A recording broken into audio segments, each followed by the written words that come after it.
Hello everyone, welcome back to another Top 10 Commander video. This time we're continuing the Redux series. This time we're going to talk about the Izzet color combination, that is blue and red. Not going to lie to you, this was a difficult list for me to do because I don't play Izzet all the time. It just doesn't seem like there's the same kind of support for Izzet cards. I mean, even if you go to Spellslinger decks, you usually just get a lot of mono blue cards and some mono red cards. I mean, there are some pretty powerful commanders in red and blue, but if we're talking about the other 99, it's a little bit more challenging. So the first card on the list here is Raia Storm Conduit. Now, Raia is probably my favorite planeswalker if we're just talking about synergizing with Spellslingers, because it does perfectly. Whenever you cast or copy an instant or sorcery spell, Raia is going to deal 1 damage to target opponent or planeswalker. Yeah, it can't deal damage to creatures, but that's still pretty good. If you play this in a Spellslinger strategy, you have a lot of ways of casting more spells, a lot of ways of copying them, so that could potentially be a lot of damage.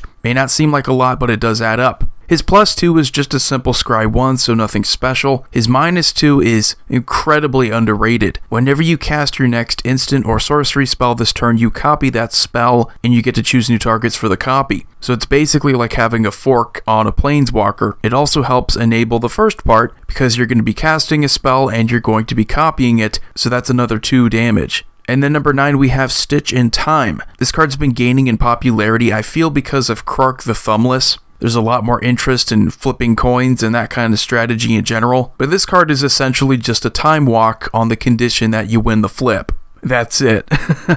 So it's not as good. I mean, it could do absolutely nothing and you wasted 3 mana, which is why it's nowhere near the same price as a time walk. But considering we do have some ways of manipulating coin flips, you have Krark's Thumb, you can make that pretty much a guarantee, or as close to a guarantee as you can get it. And in Spellslinger decks, you have ways of getting it back, replaying it, flipping those coins again. I shouldn't have to tell you how powerful taking an extra turn is, and when you only have to really pay 3 mana to do it, that's insane. The only thing really holding it back is because it is a coin flip card. It's not going to see a lot of playability outside of decks that don't really care about coin flips. Number 8 is Storm the Vault, this enchantment that flips into the land Vault of Catlacan. Now, Storm the Vault is a pretty solid card, I think, that doesn't see quite as much play as I expected it to back in Rivals of Ixalan. Whenever you deal combat damage with 1 or more creatures, you get a treasure token, which is fantastic. And whenever you have 5 or more artifacts, which isn't hard to do in Commander, you get to flip it into what is essentially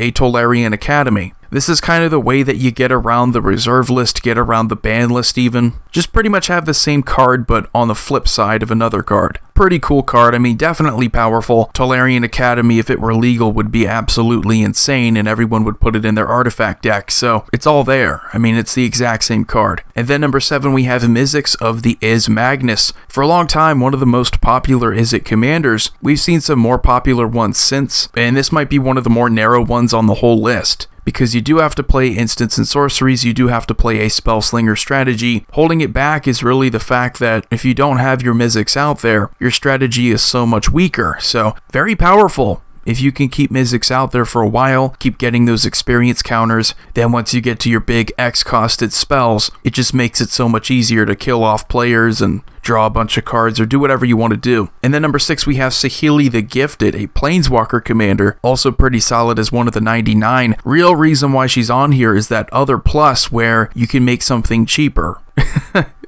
Equal to the number of artifacts that you control. Cost reduction with Mizzix is also powerful. This kind of cost reduction, it's easier to control. It's easier to keep her out there, keep your artifacts out there, figure out what you're going to do, give yourself some board presence. It's kind of the advantage of not playing a Spellslinger strategy, is that you know you're going to have a board presence. You know you're going to have some pretty impressive creatures out there. Her ult's not terrible either. I do like copying cards. I think copying cards can be pretty powerful, but the strength here is definitely that plus where you can make something incredibly cheaper. And then number 5, we have Joyra Weatherlight Captain. Now, overall, as a commander, if you want to play more competitively, there is an interesting competitive EDH deck that you can build around her that's just zero-costed artifacts, and you're pretty much not going to pay much mana to do anything. And you know how that goes. If you can just keep drawing cards, keep playing spells, you're going to deck yourself out and win pretty easily. I think at the most competitive, she is reliable. Throw her into whatever deck, usually artifact, and you can expect to draw a bunch of cards that way. Also solid because you could just make whatever historic deck you want to, play a lot of legendary creatures, play a lot of planeswalkers, you can draw a lot of cards that way. She is just a solid card draw engine in Izzet. And then number 4, we have the Locust God. Probably my favorite commander option in Izzet.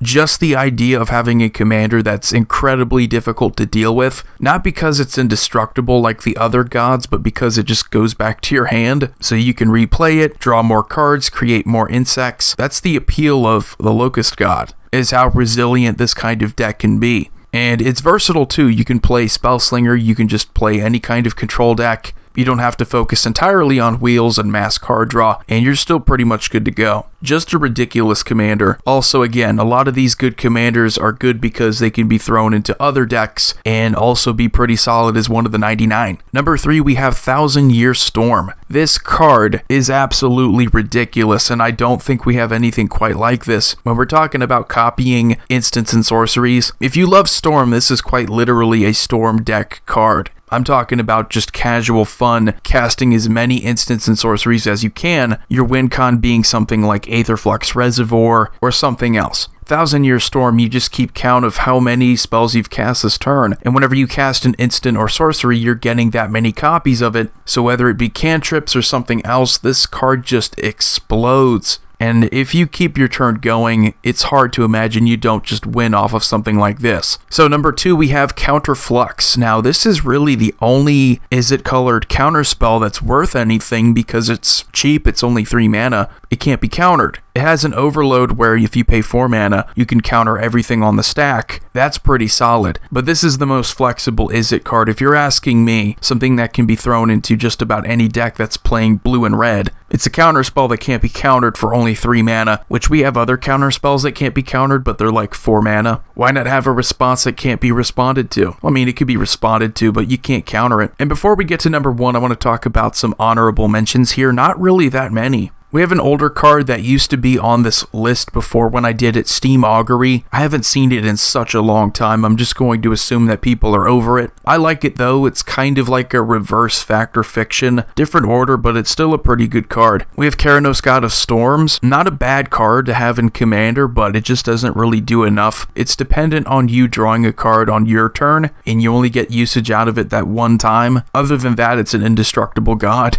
And we have Izzet the Firemind. Far from a bad card, but the one we have coming up here is a lot better. So number 1, we have Izzet Parun. Just the perfect commander for these colors. When you're talking about taking advantage of Spellslinger strategies, when you're talking about taking advantage of your opponents when they cast instants and sorceries. You get to draw a card, and whenever you draw a card, you deal a damage. Now, Izzet the Firemind was easy to combo with. This is even easier because it can't be countered. An uncounterable commander is just insane. The ability is better, results in you getting a lot more card draw, a lot more ways of dealing damage, solving problems, and one of the weaknesses in these decks is not having the board presence to compete. Well, Izzet is really the only board presence you need. He's an engine, he can't be countered, just an unstoppable force in Izzet. Can't really go wrong if you want to build him as a commander, but also really good as just any kind of card in one of the 99. That ability is just insane no matter how you get it. But anyway, that's going to do it for this video. Let me know what you think about the top 10 Izzet cards in the commander format. Again, these aren't really my colors. There's quite a deficiency in Izzet, I think. We have some strong cards, it just seems like there's not a lot of depth. But anyway, you all have a wonderful day. Void here signing off.